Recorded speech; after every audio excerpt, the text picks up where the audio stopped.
AITA for unsubscribing to my longtime friend's YT channel because she started making mommy content. I've found myself in a bit of an issue, and I want to determine if I'm in the here. So, let me start with the origins. I've been friends with Lisa since high school. We know each other for 18 years now and even went to the same university. Our friendship started getting worse during COVID and the spread of fake news. Lisa believes in conspiracies, but she's still a good friend. It's the first time our unbreakable friendship looked breakable. Fast forward to a couple of years ago when Lisa became a mom. It was such a joyous moment for her, and I couldn't be happier for her. She had a YouTube channel to document her motherhood. Before she just did some of her dance videos and artsy things like drawings. She's very creative. I'm an antinatalist, but I still subscribed, liked her videos, and commented with enthusiasm. It tried to support her channel. It's a side hustle and she makes like $50 a month. However, as time went on, Lisa's channel took a different turn.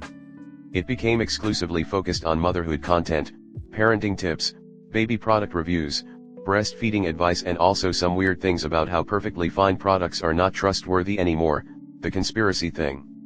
Now, don't get me wrong, I totally respect her choice and support her as a mother. But it just wasn't my cup of tea dealing with this false information about perfectly fine things. My feed started to feel cluttered with content I had absolute no interest in. I realized that I was only subscribed out of a sense of obligation to our friendship. One day, I made the tough decision to unsubscribe from Lisa's channel. It wasn't easy, and I debated for weeks before finally doing it. I didn't want to hurt her feelings or seem unsupportive, but I needed to fix my YouTube algorithm and feed with other content. Since then, during a house party, Lisa found out that I'm no longer subscribed, and she's lashed out and broke down and told me I'm a bad friend. She asked me why I unsubscribed, and I was perhaps a bit too honest with her about it. I told her that her ideas, views, and content were all crap. Now, she's upset with me, and some of our mutual friends are divided on whether I did the right thing or not. Some say I should have just stayed subscribed to support her, or at the very least I should have done this in private. Comment. Unsubscribing AITA, but the way you phrased it to her YTA. You simply could have said your content had changed and is focused on motherhood and it just doesn't suit me at this stage in my life. Instead you told her it's crap, she's a crazy conspiracy theorist and a threat to moms. Is there an easy way to not see the channel while not unsubscribing? I did a quick Google and it seems to be possible with extensions, but not sure how feasible it is. AITA. You had me at the conspiracy theories. Mommy content is fine enough as a concept, but it's a very niche genre that doesn't real appeal to non-moms. Mix in the right-wing conspiracy garbage and I'm out, blocking, and reporting the BS. If Lisa's channel is in a place where she even notices or gets impacted by the loss of a single subscriber, she needs to realize this is a hobby/pet project and not an actual job. Again, there is absolutely nothing wrong with that, in general at least, but getting aggressive with friends about lost clicks is an move. Esh. You don't owe her a subscription just because you're friends. If the content she offers no longer interests you, you were right to unsubscribe. You didn't have to be so harsh when you gave her your opinion. You criticized her as a person and that affected your friendship. You should have simply told her that the channel didn't suit you anymore. AITA. You can subscribe and unsubscribe to anyone you want. I would have done the same if the content didn't fit what I was originally subscribed for. Misinformation can also be dangerous, and I think you choosing to distance yourself from a stressful channel is a positive for you. People subscribe and unsubscribe daily. She'll get over it eventually, and if she doesn't, then that speaks volumes to her personality. AITA, but you could have handled it differently if you wanted to stay friends. Yeah, you know I'm not really into kids and the whole motherhood thing, so I unsubscribed. No need to bring the conspiracy theories and all of that up in front of your mutual friends. It became accusatory, which is always going to put the person on the defensive. In my view, you'd be perfectly justified in dropping Lisa as a friend because she sounds kind of nuts, but that wasn't your question. This is your money. This is her business. You don't have to use your money to support her business if it's not something you're interested in. Whether calling her content crap was an move or not is another post. Next story 2. AITA for telling my friend that their need to always be included in everything frustrates me. My friend, let's call them Chris, has diagnosed BPD, which makes them have mood swings and often feel, irrationally, as they themselves admit, like they're not part of the group. We live in a shared apartment with our other friend, Jack. We've been friends for a long time, and we're all very close and always try to accommodate each other's emotional needs. Chris has this thing when they absolutely have to be included in every conversation. More often than not they're not interested in it, they just need to hear everything so they don't feel like they're not part of the group.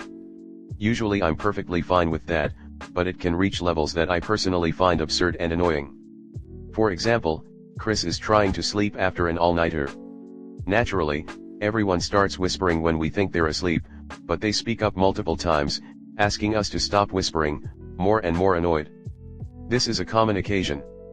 I'm trying to control the volume of my voice and remind everyone to do the same, but if I forget to actively think about it and they look like they're asleep, I start getting quiet because I feel like it's impolite to be loud around someone trying to rest and I fear them waking up and being angry about it. Logically I know I should do the opposite because they asked, and I'm trying to, but I can't help it sometimes. It kind of makes me feel like they're eavesdropping and it's uncomfortable. I don't think everyone should always contribute something to the conversation, but those very specific situations just seem weird to me. You express that you don't care about what's being said, and you're not even around for it, but you still demand that we always keep in mind if you can hear it clearly or not. Whenever I share something with Jack, and they're not around but heard that we were talking, they rush back to ask what that was about and get offended if someone says it doesn't matter, like I'm purposefully keeping from them that I just asked Jack to clean his cat's litter box, that kind of trivial stuff, or if it's something personal. The fact that I have to repeat meaningless things that don't concern them at all the time is frustrating and annoying. If it's something they should be included in, they always are. We try our best to have a very respectful relationship and don't keep any unneeded secrets. If it's not, I think they should just let it go, or it just comes off as being really nosy. I feel like I'm not allowed privacy with other people at all. I want to talk to them about it, not berate them or anything, but tell how that makes me feel, but I fear that my emotions are irrational and I'll just offend them. They told me before how not being included makes them feel, and they have been offended before when I pointed out some things that we could try to work out a compromise on, because they have a condition and they can't help it. AITA. Comment.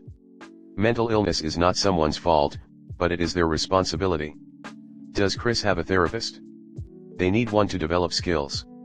You are not obligated to upset yourself to accommodate someone else. Look, I'm gonna be real, I didn't read this whole thing. I also have BPD, so I get it. But Chris is handling their disorder incorrectly. When you are plagued by feeling like an outsider, your imperative is to do the healthy thing, which is to do therapy about it. Things like ACT and CBT can make huge differences in how well we feel and function.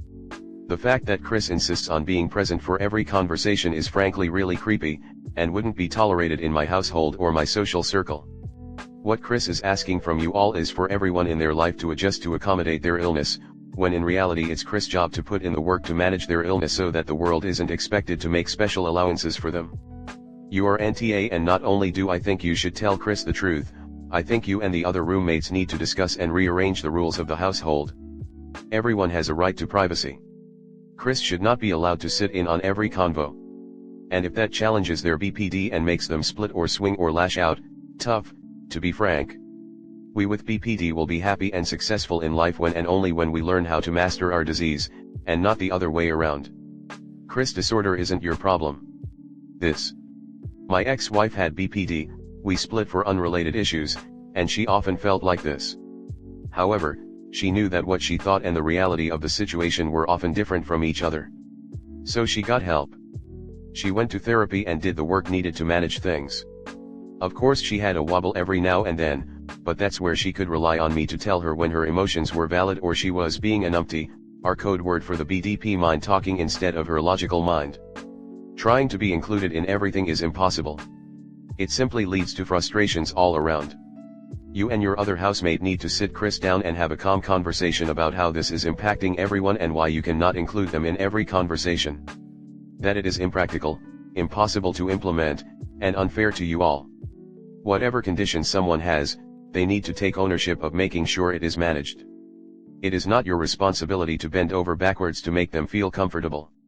It's their responsibility to work on their insecurities. NTA, and remember, Chris might have a mental illness, but they're still responsible for their reactions and behavior. Parroting another person in this thread, Sounds like they aren't managing their BPD in a healthy way. Be prepared for the lashing out, but know that your request is incredibly reasonable. Edited for pronouns.